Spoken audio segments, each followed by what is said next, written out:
All right, got Tennessee this week. Ooh, that's loud.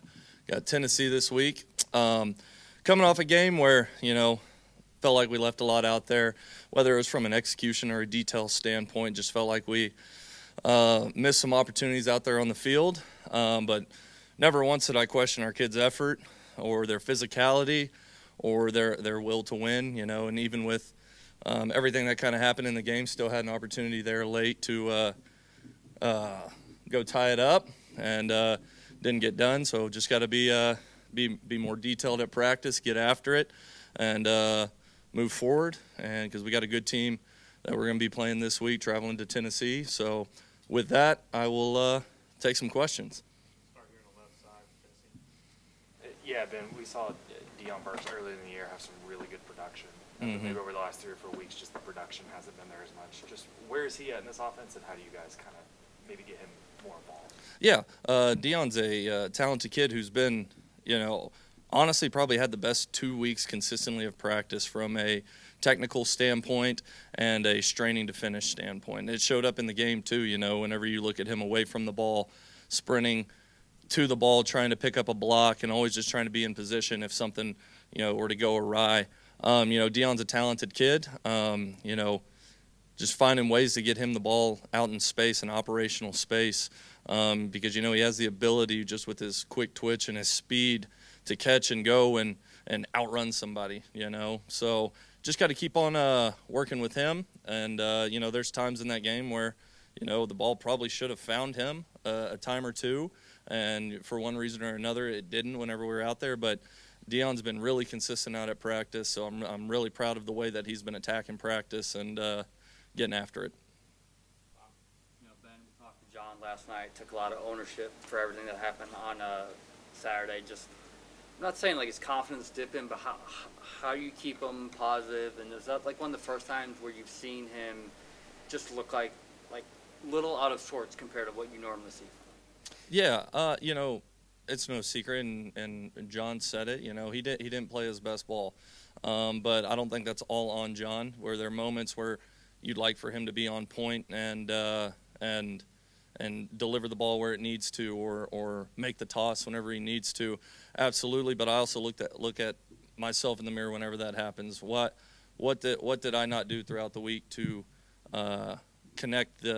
get connected in that? And so, John knows that he has to play better, but I don't think in any way, shape, or form his confidence is just shaken. He didn't play his best. He knows that. I know that. We all know that. He didn't play his best, but the way that he came in Sunday and came in Monday and owned the mistakes that he had. I mean, he didn't try to make excuses for things. He didn't do that. He just owned it and said, I got to be better. And that's the only thing you can do. I mean, looking at myself too, I had to look at myself and say, I got to be better, And so I don't think his confidence is shaken at all. He's a mature kid. He's a tough kid. And just how he's been Sunday and Monday with our walkthrough practice yesterday, he was really, really good. And so excited to see him throughout this week of work and excited to see him play on Saturday. Yeah. Xavier Robinson had a real stellar game, especially that third quarter. How significant is it to have him rolling, and will we see a lot of him in the future? Yeah, I mean, you'll definitely see X out there. And, I thought he gave a real spark to the entire team, to the entire stadium, just being tough to tackle, being physical, being violent, and popping off that big run. That was huge for the momentum of the game. And you look on that play, Isaiah Centenia and Giovanni Gibson are straining downfield, picking up those key blocks for him after he, made an unbelievable play in the hole to bounce it out and get out there. But just the way that he has been running consistently, physically, running through trash, breaking arm tackles, and being tough to take down. It's awesome. It's the player that he is. He's big. He's strong. I mean, y'all saw he's pretty fast, too. He's talented. And so I'm excited to keep on getting X going. Yeah, Ben, after the game, I think Fabeshi said that Ryan Foje hadn't really worked at tackle until late in the week last week. Now that you've had time to watch his performance, just what did you make of his first start at right tackle, and what's that say about him that he can just seamlessly kind of move over to that right side, even though I know you played there in high high school. Proud as can be of Ryan stepping in, going to that position. He had a great week of practice. Throughout practice would make your typical freshman mistake, but I mean, just like that would correct the mistake. And he really played a really good game, was physical, had great communication. Was just awesome. And so I think that's huge for his confidence. I think it says a lot about him as a player and the talent that he has, that he's able to move around, especially at such a young age. And I think it speaks to how intelligent of a kid he is, too, to be able to go out there, pick it up, get what Coach Biedenbow is trying to tell him, and go out there on a big stage and play the way he did. So I'm really proud of Ryan. It says a lot about him, and I'm just excited to see him grow even more. Yeah, Ben, obviously when you're looking at film, you're evaluating players, but as far as like self-evaluation and, sequencing of play calls, everything like that, how do you sort of self-evaluate after a game? Yeah, I mean, you have to watch it a couple of times. You watch it a couple of times for a few different things. You watch it to, one, see how the flow of the game went. You watch it to see the execution of what you called, and then you watch it to see, would I have done something different in this situation? And I'm pretty sure every coach ever could say, I might do something different in that moment, in that situation. But between myself and our staff, a lot of things we had, if we get in this situation, this is what we're going to go for right here. And it's easy to look at hindsight and say, oh, man, I would have done that. But whenever you go in there with the confidence that we went in there, I felt good about it. There's always self-evaluation that has to happen. But the biggest self-evaluation that I took away from it for my own self and my own perspective is finding ways to make us execute better, make us more detailed, right? And that's not on the kids, that's on me. How can I be better at practice? How can I be better at installing a game plan to leave zero gray area and have maximum clarity? And that happens after a win and a loss. And you always are trying to find ways to get better, always trying to find ways in practice to implement things maybe you struggle at or things that you're good at but you want to get great at. And so that's the biggest part of the self-evaluation piece to me, is how can I have these kids play in such a way that they are going to be successful. And, that's the biggest thing to me.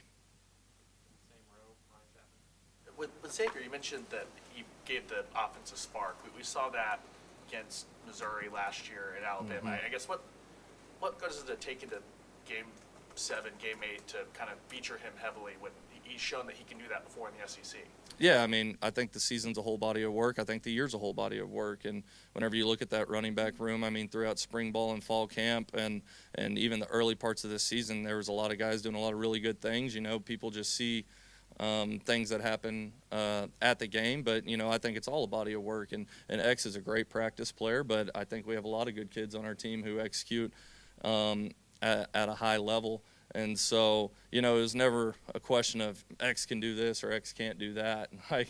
That was never once said, but it's just a whole body of work throughout the year, and X is ultra consistent and been making the plays whenever they come his way and playing tough and physical and being really reliable for us. So just like I said earlier, I can't wait to get him going even more. 2 straight weeks have been tailbacks, gone over 100 yards. Do you think you've turned the corner on the running game and found things you can build off of and know that's something you can count on week to week? I think you can say that there's a lot of stuff to build on, and it all just comes down to a mindset and a certain physicality that you have. And the kids the young men have done a great job of bringing it every week in practice and our inside drill and being intentional with it and taking the field with the intent of we're going to move somebody. So absolutely, it's something that you can build on. It's been nice to get it going a little bit, but it ain't good enough. It's not. We got to keep on getting better at it. It's never going to be good enough. There's always things that we can do better, especially in that department of running the ball as a whole offensive unit. And so it's taking that by the horns and attacking it every single day in practice and watching it show up on game day. Obviously, Isaiah had 2 really explosive catches for you guys, and then at the end he has a punt return that he probably want to have back. Just how have you seen him kind of respond moving forward from that game in the last couple of days? I mean, Isaiah is such a mature young man. I mean, you look at it, his dad is a collegiate coach. He's played at this level, at a high level, for a long time. So he understands the game of football. He understands the ebbs and flows of it, and he understands not to let one thing, determine who you are as a player, as a person. He doesn't let single moments beat him twice. He doesn't allow that to happen. And I just think that speaks to the level of maturity that he has as a player, the experience he has, and he. Again, I will say it, he is probably the most consistent person in the building, from taking care of his body to his film studies to his practice habits.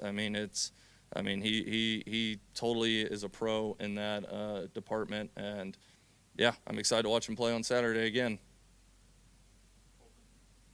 John talked last night just about how important it is to be disciplined with your eyes, specifically in this offense, and how maybe this offense is a little simpler than others around the country. I was just curious if you could elaborate on that and how maybe you can help him see the field better.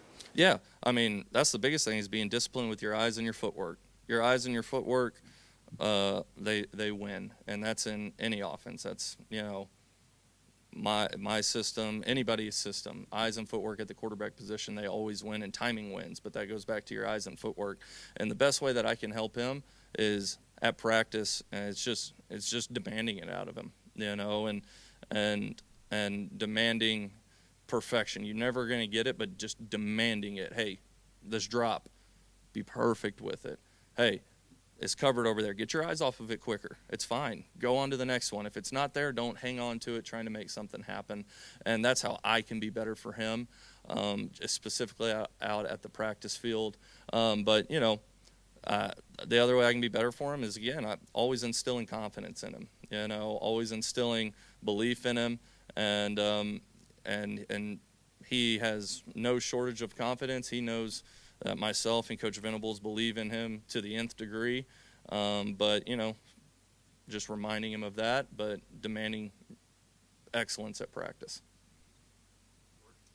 The quarterback run game was so effective for you guys early in the season. It hasn't been the last few weeks. Why do you think it hasn't been as effective, and how important is it getting that going again, being a part of this offense? Yeah, I think a few things go into that. I think maybe one thing could be whether it's the decision-making from John on a certain few things, or it can be just execution in the block itself, But also at the same time, as coaches, we have to continue to find ways to make it effective for them, because it is a tool that can be utilized. I mean, a lot of teams around the country utilize it. It's a tool that can be utilized. We just have to keep on finding ways to make it as successful as possible, put these kids in position to be successful, and play and execute with the detail that requires for any play to work. And so just something that we have to continue demanding, straining on, and get rolling. Coach, what have you seen from Tennessee's defense on film so far? What have you noticed about them? They're a disruptive bunch. I'm pretty sure they lead the league in turnovers, and they're up there at negative plays. I think they're just behind our defense. I mean, they're a disruptive bunch. They do a great job getting you to third down, and they thrive in third down. It's almost this is a no crap statement here, but like, they want to get you to third down, just like any defense does. But I really feel like they feel like that's where their money is made, and they do an awesome job with that. They have two defensive ends who are explosive and can give real problems, and then they got guys at the defensive tackle position who just have a great motor, who play hard. So really impressed by what they do there, and but they're a disruptive bunch, and they do a great job with that. So being able to counter that is going to be an awesome challenge for our kids that they're ready to take on. And but yeah, they do a lot of good stuff on defense. Last time that OU was at Neyland Stadium, we heard how loud it was. 100,000 people are going to be there. So talk about the communication you're going to have, getting the plays off, and how important it's going to be that John can communicate with that crowd and get your calls in and things like that. Yeah, I think it's just a heightened sense of urgency to the communication aspect. In any game, communication is key, but whenever you're somewhere, like Neyland Stadium, where, I mean, it's known across the country to be a unbelievable environment with passionate fans, your communication has to be an urgency, and there's different mechanisms that you can use to do that. I'm not going to just totally get into all of that, but there's different mechanisms that you can use to make sure that the operation is clean and efficient as possible. But it takes discipline from us, from our players, and it takes a heightened sense of urgency to make sure that you run the play clean, efficient, and get it off. And so different mechanisms that you can use, but definitely a priority that we have to be really in tune with.